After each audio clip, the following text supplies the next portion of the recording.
Hi, this is Thomas Donald Jacobs on Thursdays for Paperboy. Today's topic is tips for binding. First off, the obvious one, bind safely. Do yourself a favor.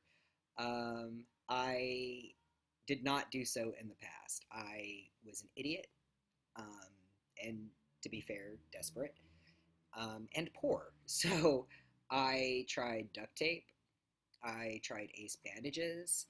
Um, when I finally got a binder, I was so desperate to get flat that I got another binder and I wore them both at the same time. And as a result of this, I actually deformed my rib cage, which did not become apparent until after I had my top surgery. So my results are a little um, and that's entirely my own fault.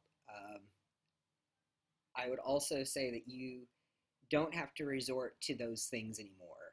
Um, Back in the day when I was a kid, 20 years ago, and I first started binding, the internet still, like, you still had to dial a phone to get online, okay? We had these things called modems. You don't have to do that shit anymore. And the internet is a much larger place. And one of the things that you can find on the internet are free binder programs for trans masculine individuals.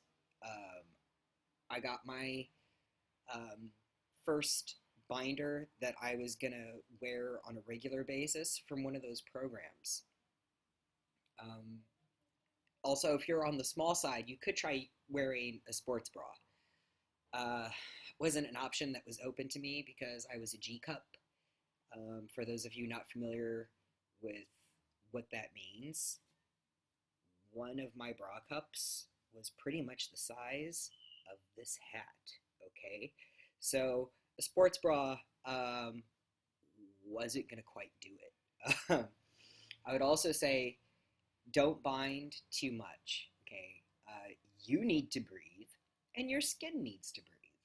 If you overbind, you can wind up with like really nasty rashes because the sweat and the gunk gets trapped up against your skin, clogs your pores. It gets very ugly very quickly. So make sure that you're only binding for a couple of hours a day. That's really all that you should do. Um, you should also try to think ahead. Okay, and I know that that's hard, especially when you're younger and your dysphoria is eating you alive.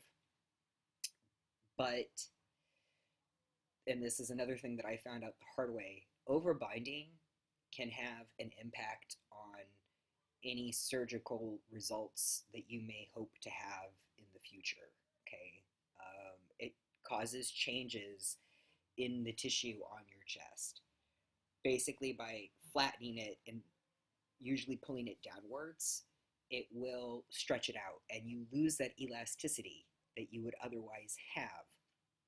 My surgical results are not as good as they could be, not just because I fucked up my rib cage, but also because, as my surgeon, who's a specialist, told me, I was binding too much. Um, Also, I did lose sensation in my nipples when I was binding, and that was purely from like essentially smushing the tissue continuously for almost 20 years, off and on, and then the last couple of years on a daily basis. Um, so my nipple sensation is actually better now than it was before I had the surgery. That's how much I destroyed my chest from overbinding. So, you know, be smart and be careful. On the practical level, if you are a larger guy, which I very much was, I would not recommend purchasing one of the half length binders. Okay, it's just gonna like roll up and over, and you're gonna wind up with the binder um, that kind of goes down here, and then the rest of it's up around your neck. I spent money on a couple of those, and they were impossible to wear. I would say go for a full length binder, and if it starts to roll up on you, and mine still did because I was a very large guy, Um, Tuck it inside your pants, all right? Even inside your undies if you need to. That will help keep it down.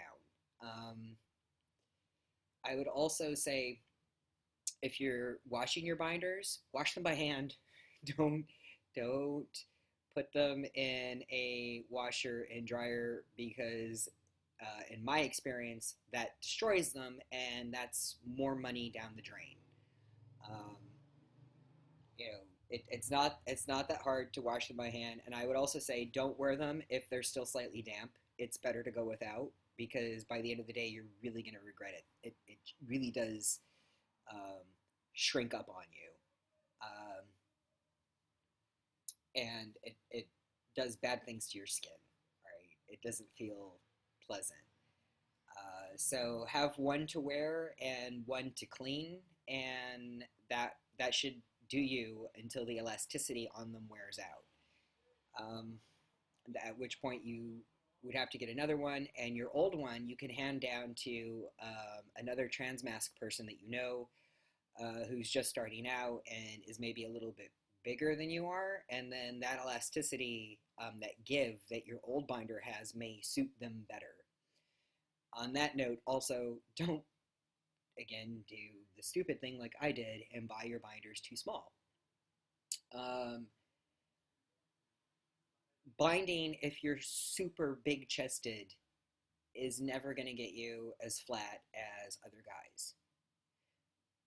On the other hand, if you're already, um, on the thicker side, the fluffy side of things, it's okay not to be super flat. Because if you look at other masculine people who are on the larger side, they're not flat either.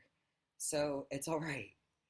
Um, you know, do the best that you can safely and cover the rest up with clothing if you really are, anxious about it. So this was a shorter video compared to the last two. And I hope you enjoyed it and you found it informative. And I will see you next week. Bye.